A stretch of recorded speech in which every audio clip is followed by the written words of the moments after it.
नमस्कार, मैं पंडित सुशील कुमार शर्मा अथर्व ज्योतिष केंद्र एवं आचार्य पूजा भंडार में एक बार पुनः आप सभी का स्वागत करता हूं। आज का जो हमारा विषय है वह शुक्र ग्रह के ऊपर है। किस प्रकार हम छोटे छोटे उपायों को कर कर शुक्र ग्रह को मजबूत कर सकते हैं, यह आज के विषय में चर्चा होगी। मैं आपसे ये बताना चाहता हूं कि शुक्र ग्रह दो राशियों का प्रतिनिधित्व करता है। पहली होती है वृषभ और दूसरी होती है तुला। यदि आपने अभी तक अथर्व ज्योतिष केंद्र को सब्सक्राइब नहीं किया है तो आप उसको सब्सक्राइब अवश्य करें। इसके साथ ही लाइक एवं शेयर भी करें। शुक्र ग्रह की यदि चर्चा की जाए तो इसको ज्योतिष शास्त्र के अनुसार सुखों का देवता कहा जाता है। यदि किसी जातक के जीवन में दुख या फिर भौतिक वस्तुओं का अभाव चल रहा है तो उसके बारे में ऐसा कहा जाता है कि इसका शुक्र नीच भाव का चल रहा है, क्योंकि जब तक जातक के शुक्र उच्च भाव का नहीं होता है उसका रहन सहन, उसका खान पान या उसका वैभिक जो सौंदर्य होता है उसमें निखार नहीं आता है। शुक्र प्रधान जातक के प्रकृति की तरफ से और इसके साथ ही उसको भौतिक वस्तुओं की प्राप्ति आसानी से होती रहती है। शुक्र प्रधान जातक का सौंदर्य भी बहुत ही अच्छा रहता है।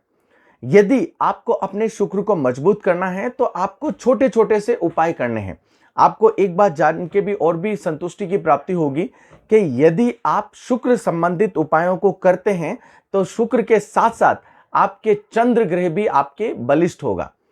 तो मैं आपकी शुरुआत करता हूं। यदि आपको शुक्रवार के दिन यदि आप प्रातःकालीन जैसे सूर्योदय से पूर्व उठें, उसके बाद में सफेद वस्त्रों को धारण करके आप भगवान भोलेनाथ के मंदिर चले जाएं।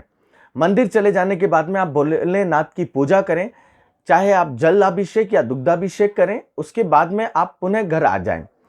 ये करने से भी आपके शुक्र जो नीच कोटि का चल रहा है उसमें आपको लाभ की प्राप्ति मिलेगी। यदि आप शुक्रवार के दिन शुक्र स्तोत्र का पाठ करते हैं तो वह भी बहुत उत्तम योग कारक रहता है। ऐसा कहा जाता है कि शुक्र स्तोत्र का पाठ करने से भी यदि हमारे जीवन में दुविधाएं चल रही हैं या किसी भी प्रकार की मनोकामनाएं पूर्ण नहीं हो रही हैं तो इन चीजों के द्वारा भी या स्तोत्र का पाठ करने के द्वारा भी हमारी मनोकामनाएं पूर्ण होती हैं। इसके साथ ही जातक यदि शुक्रवार के दिन या फिर प्रतिदिन जातक नहा धोकर बिल्कुल साफ अपने आप को बिल्कुल सुंदर दिखाने का प्रयास करे या उसके प्रति लगे, कोशिश करें कि वो बिल्कुल अच्छा सा दिखे, तो भी उन जातकों के शुक्र अच्छा रहता है। यदि जातक नित्य क्रम में नारियल के तेल का उपयोग करता है या उसको चेहरे या शरीर पे लगाता है तो भी जातक के शुक्र ग्रह अच्छा रहता है। इसके साथ ही यदि जातक सुबह उठने के बाद में सफेद खाद्य पदार्थों का सेवन करता है तो भी शुक्र उन व्यक्तियों के बहुत योग कारक रहता है। जैसे उठने के बाद में जातक ने यदि खीर या फिर नारियल का भोग किया है या उसको खाया है तो उन जातकों के भी शुक्र अच्छा फल देता है। यदि जातक लक्ष्मी की पूजा करता है या लक्ष्मी की आराधना करता है तो भी शुक्र देवता काफी प्रसन्न रहते हैं। लक्ष्मी की पूजा करने के साथ साथ ही जातक के जो जीवन में धन धान्य या फिर आय की कमी रहती है, आय के स्रोत प्राप्त नहीं होते हैं, तो जातक को आय के स्रोत मिलने लग जाते हैं। कई बार ऐसी कंडीशन होती है कि जातक मेहनत पूरी करता है परंतु उसको उसका उचित परिणाम नहीं मिल पाता। तो इसका भी एक निमित्त माध्यम यह रहता है कि जातक के शुक्र कमजोर अवस्था में हो सकता है। कई बार ऐसा होता है कि हम सोच विचार करते हैं कि मुझे इस वस्तु की आवश्यकता है। जैसे आप मान लीजिए कि आपने सोचा है कि मुझे गाड़ी की रिक्वायरमेंट है परंतु वह फुलफिल नहीं हो पा रही है, आपकी एक्सपेक्टेशन के अनुसार गाड़ी आ नहीं रही है, तो यह भी एक शुक्र की कमजोरी के कारण हो सकता है। इसके साथ ही यदि जातक सफेद वस्तुओं का दान करे, चाहे चावल हो गया या चाहे सफेद वस्त्र हो गया, इनका दान करे तो भी जातक के शुक्र उत्तम योग कारक रहेगा।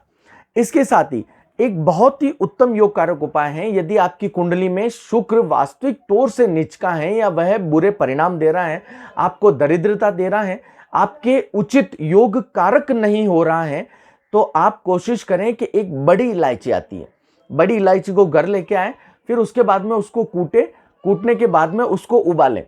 उबालने के बाद में उसको छानकर जो पानी बचता है आप अपने नहाने के पानी में उसका उपयोग करें। और जब आप उस पानी से नहाते समय आप ओम शु शुक्राय नमः का जाप करते चले जाएं। आपको बहुत ही उत्तम परिणामों की प्राप्ति होगी और आपके जीवन में जो शुक्र संबंधित दुविधाएं चल रही हैं वह दूर होगी। इसके साथ ही यदि जातक नित्य क्रम में ओम शु शुक्राय नमः का जाप करता है तो वह बहुत ही उत्तम कारक है।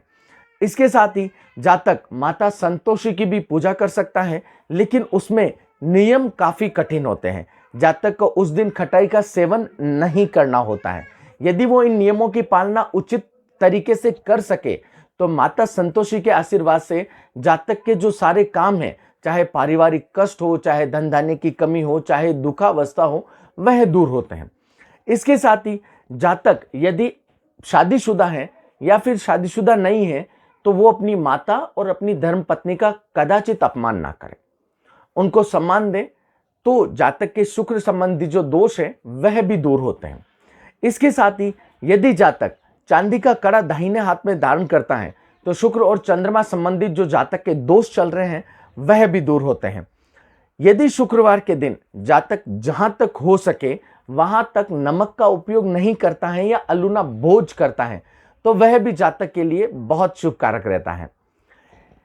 शुक्र ग्रह को यदि आप मजबूत करना चाहते हैं तो इन उपायों को आप कर सकते हैं। फिर भी यदि आपके मन में किसी भी प्रकार की शंका या कोई भी सवाल हो तो आप मुझे व्हाट्सएप के द्वारा या फिर फेसबुक मैसेंजर के द्वारा या फिर आप मुझे यूट्यूब के द्वारा आप मुझे अपने सवाल भेज सकते हैं। उचित समय मिलते ही आपके द्वारा पूछे गए सवालों के जवाब दिए जाएंगे। यदि आपने अभी तक भी यूट्यूब चैनल को सब्सक्राइब नहीं किया है तो आप सब्सक्राइब बटन पे जाएं और सब्सक्राइब अवश्य करें। इसके साथ ही लाइक एवं शेयर अवश्य करें। यदि आपको ज्योतिष के संबंध में या हस्तरेखा के संबंध में किसी भी प्रकार की कुंडलियां विवेचन करना है तो आप दिए गए व्हाट्सएप नंबर से मुझसे संपर्क कर सकते हैं। आपका दिन मंगलमय हो। भगवान शुक्र की कृपा से आपके सभी कार्य पूर्ण हो। हरे कृष्णा।